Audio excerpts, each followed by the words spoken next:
بسم اللہ الرحمن الرحیم۔ ہمیں یوٹیوب چینل محمد طیب اطہر دیکھ رہے ہیں۔ ابھی ہم دیکھ رہے تھے کہ قرآن کا فہم کس طریقے سے حاصل کیا جا سکتا ہے اور قرآن کی روح تک کیسے پہنچا جا سکتا ہے، اور یہ بات کیسے جانی جا سکتی ہے قرآن انسان سے کیا چاہتا ہے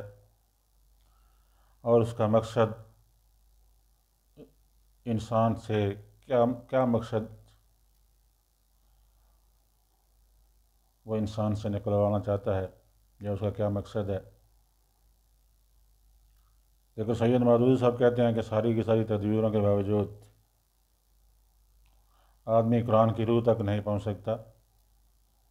جب تک کہ عملاً وہ کام نہ کرے جس کے لیے قرآن نازل کیا گیا ہے، کیونکہ یہ محض نظریات اور خیالات کی کتاب نہیں ہے کہ انسان آرام کرسی پر بیٹھ کر اسے پڑھیں اور اس کی ساری باتیں سمجھ جائیں۔ یہ نری مذہبی کتاب بھی نہیں ہے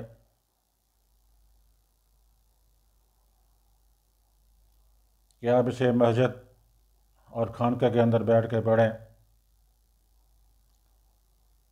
اور سارے کے سارے رموز جو ہیں وہ حل ہو جائیں، بلکہ یہ ایک دعوت اور تحریک کی کتاب ہے، اور دعوت اور تحریک جو ہے اس کا اپنا مقصد حاصل نہیں کر سکتی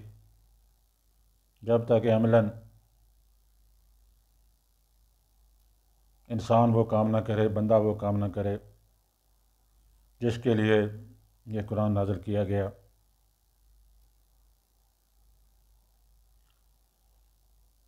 ہم دیکھتے ہیں کہ ایک خاموش طبع انسان اور نیک نہاد انسان جو ہے، اللہ تعالیٰ نے اس کو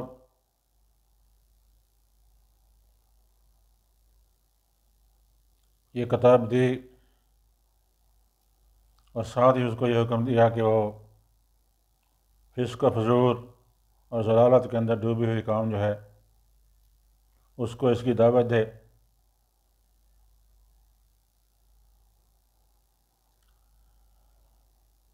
اور ساری کی ساری قوم جو ہے اس کے مقابلے میں کھڑی ہو گئی۔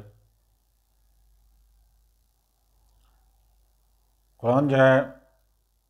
اس کو سن کر کچھ سعید روحیں ہر گھر سے سعید روحیں جو ہیں ان کو اس قرآن نے نکالا اور محمد صلی اللہ علیہ وسلم کے جھنڈے کے تلے ان کو جمع کر دیا۔ اسی طرح ہر فاسق و فاجر اور فتنہ جو اور فساد پرور انسان جو ہے اس کو بھڑکا کر اٹھایا اور ان کو اہل ایمان کے مقابلے میں لا کھڑا کیا۔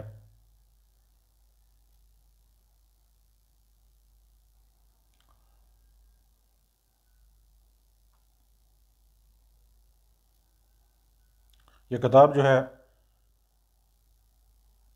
اس نے تحریک کے ہر مرحلے کے اوپر اس کی رہنمائی کی،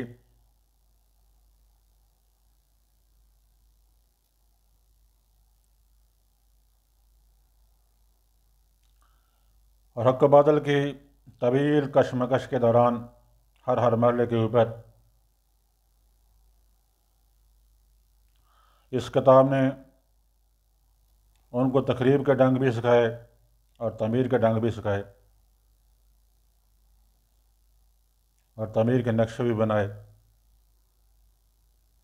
لہذا یہ کیسے ممکن ہے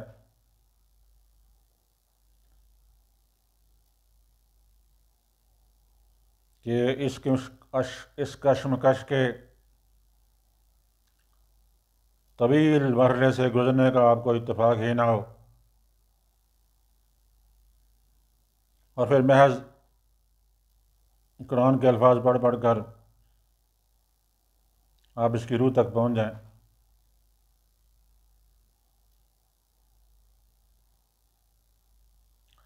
اس کتاب کو تو آپ پوری طرح اسی وقت سمجھ سکتے ہیں جب اسے لے کر اٹھیں اور دعوت علیہ اللہ کا کام جو ہے وہ شروع کریں، اور جس جس طرح یہ کتاب ہدایات دیتی جائے اس طرح قدم اٹھاتے چلے جائیں۔ وہ سارے پھر جب آپ یہ کام کریں گے تو وہ سارے کے سارے تجربات آپ کو پیش آئیں گے جو نزول قرآن کے وقت اللہ کے رسول محمد صلی اللہ علیہ وسلم اور صحابہ کرام کو پیش آئے تھے۔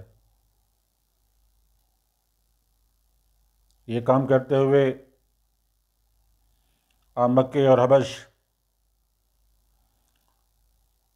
اور طائف کی منزلیں بھی دیکھیں گے، یعنی مکے کے اندر جو تکلیفیں پریشانیاں، طائف کے اندر جو تکلیفیں پریشانیاں، اور حبش کے اندر جو تکلیفیں پریشانیاں آپ کو پیش آئیں، وہی آپ کو بھی پیش آئیں گے اس تحریک کو عملی طور پر کام کرتے ہوئے۔ اس دوران آپ کو ابو جہلوں سے بھی واسطہ پڑے گا، اور آپ ابو لہب جیسے کردار جو ہے ان کو بھی دیکھیں گے، اور اس کے ساتھ ساتھ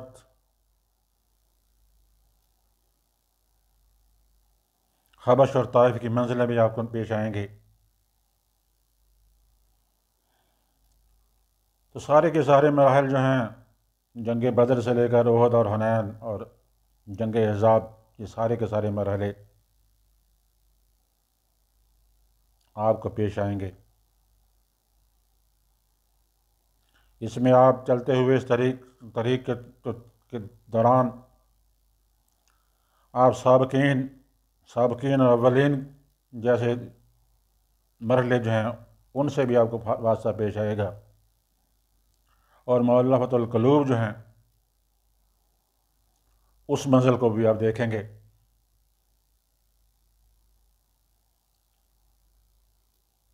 یہ سب طرح کے انسانی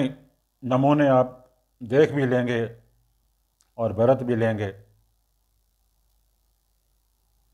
تو کہتے ہیں کہ یہ سلوک جو ہے، اس سلوک کو میں سلوک قرآنی کہتا ہوں۔ سید مودودی کے الفاظ میں سلوک قرآنی ہے یہ۔ اس سلوک کی شان یہ ہے کہ اس کی جس منزل سے آپ گزرتے جائیں گے، قرآن کی کچھ آیتیں اور صورتیں خود سامنے آ کر آپ کو بتاتی جائیں گی کہ یہ اسی مرحلے کے اندر اتری تھیں، اور یہ ہدایات جو ہیں وہ لے کر آئی تھیں۔ اس وقت یہ تو ممکن ہے کہ لغت اور نحو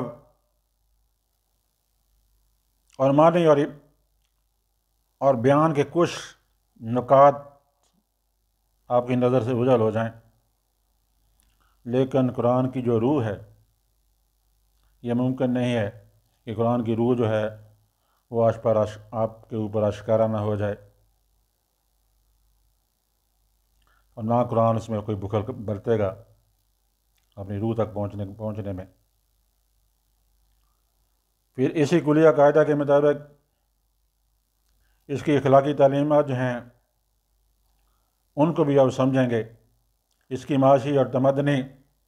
ہدایات اور زندگی کے مختلف شعبے جو ہیں ان کے بارے میں بھی آپ کو علم حاصل ہوگا، اور سارے کے سارے اصول و قوانین جو ہیں وہ آپ کی سمجھ میں آتے چلے جائیں گے۔ تو وہ فرد تو اس کو سمجھ نہیں سکتا جو عملاً جس نے اپنی زندگی کو، اپنی انفرادی زندگی کو قرآن سے دور کر رکھا ہو، قرآن کی تعلیمات سے آزاد کر رکھا ہو، اور نہ وہ معاشرہ اس کو سمجھ سکتا ہے، جس کے سارے ادارے جو ہیں وہ اس کی بتائی ہوئی روش کے خلاف چل رہے ہوں۔ وما علینا الا البلاغ۔ امید ہے کہ آپ میرے چینل کو سبسکرائب کریں گے، لائک کریں گے، شیئر کریں گے، محمد طیب ادر کو وما علینا الا البلاغ۔